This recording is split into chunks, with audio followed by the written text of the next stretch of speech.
حمد و ثنا اللہ رب العالمین کے لیے لائق و زیبا ہے، جو ایک ہے اور اس کا کوئی شریک نہیں، معبود برحق ہے اور اس کے سوا کوئی دوسرا عبادت کے لائق نہیں، اور صلاۃ و سلام نازل ہو اللہ کے سب سے پیارے اور آخری نبی اور رسول محمد مصطفیٰ احمد مصطفیٰ صلی اللہ علیہ وسلم پر، اور آپ کے آل اطہار اور صحابہ کرام رضی اللہ عنہم اجمعین پر۔ محترم بزرگوں اور عزیز بھائیوں، ابھی ہم مسلمان عید الاضحیٰ اور حج سے فارغ ہوئے ہیں۔ نبی کریم صلی اللہ علیہ وسلم نے اپنی زندگی میں ایک حج کیا جس کا نام حجۃ الوداع ہے۔ یہی آپ صلی اللہ علیہ وسلم کا پہلا اور آخری حج تھا، اس لیے اس کو الوداعی حج کہتے ہیں۔ اس حج کے موقع پر نبی کریم صلی اللہ علیہ وسلم نے عرفات کے میدان میں ذی الحجہ کی 9 تاریخ کو خطبہ دیا، اور پھر یوم النحر یعنی قربانی کے دن ذی الحجہ کی 10 تاریخ کو بھی خطبہ دیا، اور اس کے علاوہ بھی موقع بموقع آپ صلی اللہ علیہ وسلم نے خطاب کیا۔ یہ جو حجۃ الوداع کا آپ صلی اللہ علیہ وسلم کا خطاب ہے یا خطبہ ہے، یہ بڑا ہی جامع ہیں۔ اس میں آپ صلی اللہ علیہ وسلم نے بڑی قیمتی وصیتیں کی ہیں اور بہت ہی عمدہ پیغامات دیے ہیں۔ یوں تو یہ تمام عالم انسانیت کے لیے ہے، لیکن خاص طور پر ہم مسلمانوں کے لیے یہ خطاب، یہ خطبہ اور اس کے اندر جو وصیتیں ہیں، نصیحتیں ہیں، پیغامات ہیں، تعلیمات ہیں، بہت ہی اہم ہیں، اور اس لائق ہیں کہ ہم مضبوطی سے ان کو تھام لیں اور اپنی زندگی میں ان کو نافذ کریں۔ آئیے جانتے ہیں کہ آپ صلی اللہ علیہ وسلم نے حجۃ الوداع میں جو خطاب کیا تھا، جو خطبے دیے تھے، ان میں کیا کیا اہم پیغامات ہیں۔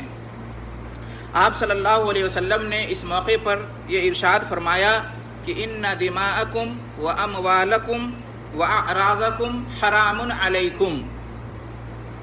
آپ صلی اللہ علیہ وسلم نے مسلمانوں کو خطاب کرتے ہوئے کہا کہ بے شک تمہاری جان، مال اور عزت ایک دوسرے کے لیے قابل احترام ہیں، یعنی ناحق طریقے سے ایک دوسرے کی جان یا مال لینا یا عزت و آبرو پر حملہ کرنا یہ جائز و روا نہیں ہے۔ مسلمانوں کے آپس میں ایک دوسرے پر ایک دوسرے کی جان، مال اور عزت حرام ہیں، محفوظ ہونی چاہیے۔ مسلمانوں کے آپس کے یہ جو حقوق ہیں وہ محفوظ ہونے چاہیے۔ آپ صلی اللہ علیہ وسلم کے اس خطاب پر غور کریں، اور آج جو ہم مسلمانوں کی حالت ہے اس کا جائزہ لیں تو بڑا افسوس ہوتا ہے کہ ہم مسلمانوں نے آپ صلی اللہ علیہ وسلم کی اس قیمتی وصیت کو نظر انداز کر دیا ہے۔